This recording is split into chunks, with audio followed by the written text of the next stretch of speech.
Hey, this is Dr. Steve coming to you live from Paul Nava's Jiu-Jitsu School, Mesa, Arizona. I'm with four-time state champ, brown belt, Josh Rodriguez. What's up?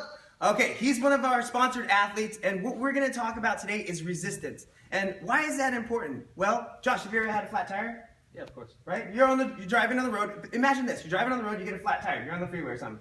A couple things you could do, right? You can, what's a couple things you can do? Pull over, call for help. Pull over, call for help, actually take some useful action, okay? What else could you do? You know, fix your own tire. Take it out of the back of the trunk and fix it yourself. Absolutely, you can actually do some action, do that. You could keep driving on it, right? Keep driving, make it worse. Yeah, let's not accept that I have a flat tire and just keep driving on it, okay? It's gonna make it worse, it's gonna cost more money. When we do get to the side of the road, instead of like calling people and taking action, we can just get mad about it and complain about it, right? Yeah, of course. Is that gonna cause any results? Like it may put a dent in your car.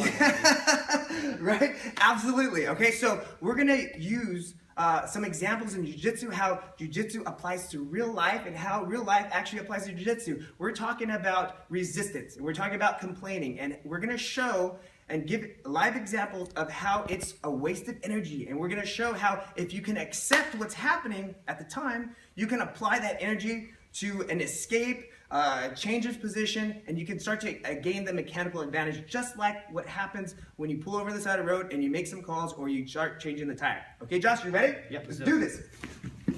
Boom. So we're gonna do what's called the spider guard, and this is a position of leverage, and it keeps me in a safe position. What he's gonna do is he's gonna show how he's trying to get his position. Okay, go ahead. It's called passing. And now, what I'm not saying is don't fight. Okay, I'm gonna be fighting, but there's a time and place where he has so much advantage. Okay, if I keep fighting and resisting, It's too late. It's too late. Okay, let's go back, Josh. All right, so I have him in spider guard, which is pretty good for me, okay? So what I'm gonna do is, of course, fight him, and what he's gonna do is pass. Go ahead, pass, Josh.